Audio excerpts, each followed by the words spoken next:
Assalamu alaikum, dear students of class 10. As we were studying textbook of mathematics based on national curriculum 2025 and book is NBF, and we were doing exercise 3.2. We have done question 1, 2, 3, all parts, and now I'm going to start question number 4. In question number 4, it is said that if A equals to row 1, 1, 2, row 2 is 3 minus 3, and B matrix is row 1, 1 minus 2, row 2 is 3, 3. C matrix is 2, 0, first row, and 6, 0, second row. D matrix, in first row there is only one number 2, and second row it has only one column 2, 6. And in E matrix is first row is 2, 2, and second row is 6, 6.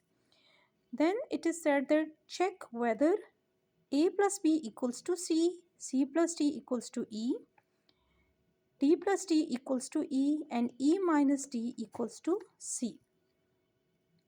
Taking matrices A and B from question 3, verify commutative property of matrix addition.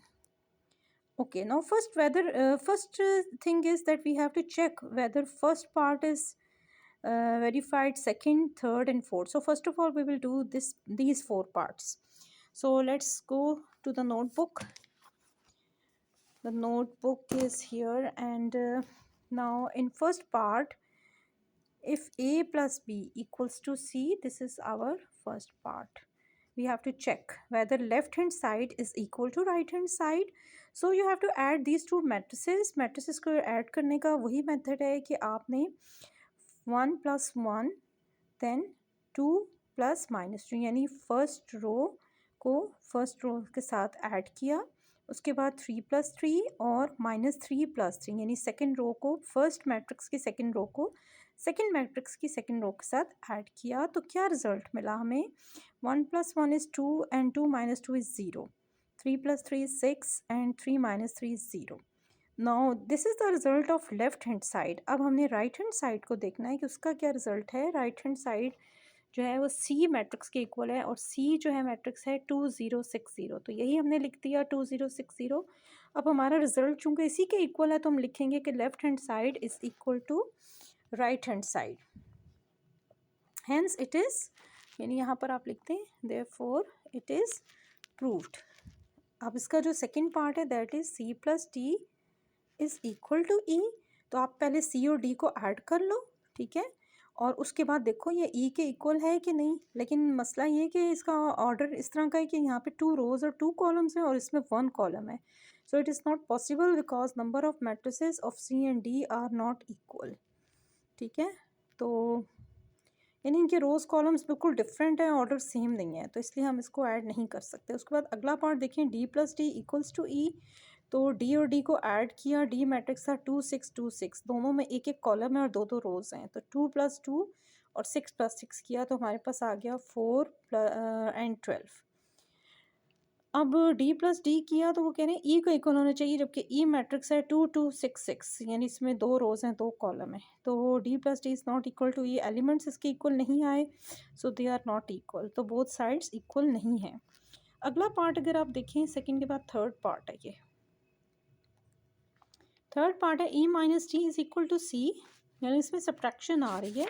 तो आप subtraction करके देख लें कि ई matrix में से अगर हम डी मैट्रिक्स को माइनस करें, इनका ऑर्डर सेम नहीं है. So it is not possible because the number of matrices of E and D are not equal. ठीक है, नंबर ऑफ रोज़ और कॉलम्स इनके बेसिकली इक्वल नहीं है. Now taking matrix A and B from question 3, ये उसका अगला part था. Verify commutative property of matrix addition. इसको आप एक दफ़ा देख लो क्वेश्चन को. ये था taking matrices A and B from question 3, verify commutative property of matrix addition. ठीक है, ठीक है, ये आपका आ जाता है क्वेश्चन नंबर 5 बेसिकली. हाँ जी, इसके नंबर थोड़ी सी ना ब्लर लिखा हुआ था. तो इसमें ये है कि अब आपने ए और बी मैट्रिक्स को लिया, क्योंकि it is said in the question taking matrix of A and B from question 3, और ये क्वेश्चन 3 का ही 2 मैट्रिक्स है. तो यहाँ पे आप लिख दें कि क्वेश्चन 3 के मैट्रिक्स हैं verify commutative property of matrix. Commutative property क्या होती है, पहले तो आपको ये मालूम होना चाहिए। Commutative property of matrix addition is A plus B must be equals to B plus A. तो ये वेरीफाई होती है और हमेशा इसका रिजल्ट इक्वल आ जाता है। तो पहले ए और बी मैट्रिक्स को ऐड करें। ऐड करने का आपको रूल्स बता दिए, यानी फर्स्ट एलिमेंट यहाँ से फर्स्ट एलिमेंट में ऐड होगा और ये वाला 3 - 2 में ऐड होगा, यानी कॉरस्पॉन्डिंग कॉलम के साथ फर्स्ट रो कॉरस्पॉन्डिंग रो के साथ ऐड हो रही है, सेकंड रो अपनी कॉरस्पॉन्डिंग रो के साथ ऐड हो रही है। तो इसके लिए हम ऑर्डर भी देखते हैं मैट्रिसेस का सेम हो। अब 6 1 1 9 इसका रिजल्ट है। तो आप दूसरी साइड पर आ जाएं, बी प्लस ए करेंगे तो बी मैट्रिक्स पहले आ जाएगा, ए बाद में आ जाएगा जब आप इनको ऐड करेंगी। तो अब इसका रिजल्ट आ रहा है 6 1 1 9। तो इसका रिजल्ट भी 6 1 1 9 था और इसका भी यही आ रहा है, दोनों का सेम आ रहा है। तो it means left hand side is equal to right hand side. तो हमारी जो कम्यूटेटिव प्रॉपर्टी है वो प्रूव हो गई है, देयरफॉर इट इज़ प्रूव्ड। अब आप इसके अगले पार्ट पर आएँ तो अगले पार्ट में लिखा हुआ है taking matrix A B and C verify associative property of matrix addition. तो ए बी और सी को ले लें, associative property of matrix addition. Associative property में ना 3 लेटर्स होते हैं, यानी कम्यूटेटिव में 2 को देखा जाता है, एसोसिएटिव में 3 को देखा जाए, यानी ए भी है, बी भी है और सी भी है। एक बार आप इन पे ब्रैकेट लगा दें, एक बार आप सी को छोड़कर ए और बी पे ब्रैकेट लगा दें, ठीक है। 3 लेटर्स को लिया जाता है। तो इसमें जो ब्रैकेट वाला पार्ट होता है हमेशा हम इससे पहले सॉल्व करते हैं।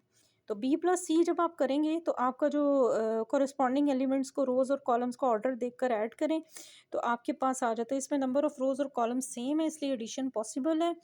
तो आप इसको जब ऐड करेंगे बी प्लस सी का जो रिज़ल्ट आएगा उसमें आप ए मैट्रिक्स को ऐड करेंगे। तो जब फिर रूल तो वही है, ऑर्डर सेम होना चाहिए दोनों का, number of rows and columns. तो जब ऐड किया हमारे पास क्या आया रिज़ल्ट, ये आया है 30 17 -10 एंड 0, ठीक है। तो इसकी आप राइट हैंड साइड देख लें, इसमें भी number of rows and columns are same, तो एडिशन पॉसिबल है। जब आप एडिशन करेंगे तो आपका रिज़ल्ट आ रहा है 15 11 -10 एंड 12। उसके बाद आपने ए प्लस बी ब्रैकेट वाले पार्ट को प्लस सी किया, तो इस जो रिज़ल्ट था आया था इसका, ठीक है। उसके बाद इसको इसमें ऐड किया, जब ऐड किया तो आपके पास आ गया जी 30 17 -10 0, ठीक है। तो पीछे आप देखें जो आपकी लेफ़्ट हैंड साइड थी उसका भी रिज़ल्ट 30 17 -10 और 0 था, ठीक है। ये आपकी लेफ़्ट हैंड साइड थी और यहाँ से जो आपकी राइट हैंड साइड आ रही है तो इसका भी रिज़ल्ट यही आ रहा है, ठीक है। तो it means left hand side is equal to right hand side, hence it is proved, ठीक है।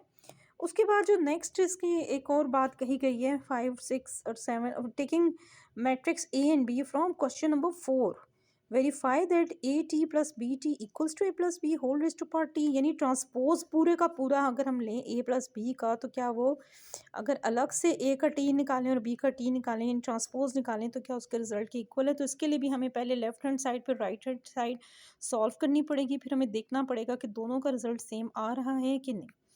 तो ए और बी ये 2 मैट्रिक्स हैं, ठीक है। आप पहले ए का ट्रांसपोज ले लें। अब ट्रांसपोज का कॉन्सेप्ट आपको बताया हुआ है, ठीक है। इसमें अगर आपका 1 2 रो है तो ये आपका कॉलम बन जाएगा 1 2। यहाँ पे 3 -3 रो है और यहाँ पर आकर 3 -3 आपका कॉलम बन गया, यानी इंटरचेंजिंग ऑफ रोज हो गया, रो कॉलम बन गई, ठीक है। तो इसको आप ए टी कहेंगे, आप ए नहीं कहेंगे, सिंपल। यहाँ पर आप बी का बी टी निकालेंगे तो इसकी रो कॉलम बन जाएगा 1 -2 और 3 3, ये भी बी टी निकल आया। उसके बाद आपने जब लेफ्ट हैंड साइड की तो उसमें आपने अब ए टी बी टी निकाली, अब इनको जस्ट आपने ऐड करना है। नंबर ऑफ रोज और कॉलम्स बिल्कुल सेम है, ऑर्डर ठीक है, तो आपकी एडिशन हो सकती है। एडिशन का रिजल्ट आया 2 6 0 0। अब आप राइट हैंड साइड पर आ जाएं, जस्ट ए प्लस बी करें क्योंकि number of rows and columns are same, order ठीक है, तो इसलिए एडिशन पॉसिबल है। एडिशन करने के बाद आपको मिलता है 2 0 6 0। अब आपने होल ब्रैकेट लगा के पूरे मैट्रिक्स का ट्रांसपोज निकालना है। तो 2 0 जो रो थी आपका कॉलम बन गई, 6 0 एक रो थी जो आपका कॉलम 6 0 बन गई, ठीक है। यानी 2 6 और 0 0 ये इसका ट्रांसपोज आ गया। तो ऊपर आपका आया था, ये देखें 2 6 और 0 0 और यहाँ से भी 2 6 0 0। तो इट मीन्स ये वाला मैट्रिक्स और ये वाला मैट्रिक्स सेम है, तो आपका रिजल्ट सेम है। तो इट मीन्स कि left hand side is equal to right hand side, ठीक है। यहाँ पे आप लिख सकते हैं कि left hand side is equal to right hand side, hence it is proved. Find the matrix G from these equations. ठीक है, ये इसका अगला क्वेश्चन है, तो हम इसको अपनी नेक्स्ट वीडियो में अपलोड करेंगे। और तब तक के लिए मैं आपसे इजाज़त चाहूँगी। उम्मीद है आपको मेरी समझाई हुई एक्सरसाइज और क्वेश्चंस बहुत अच्छे समझ आ गए होंगे। और अगर आपको मेरी वीडियो पसंद आई हो तो चैनल को लाइक करना और सब्सक्राइब करना ना भूलिएगा। अपनी दुआओं में याद रखिएगा, अपना बहुत ज़्यादा ख्याल रखें। अल्लाह हाफिज़, अल्लाह निगहबान।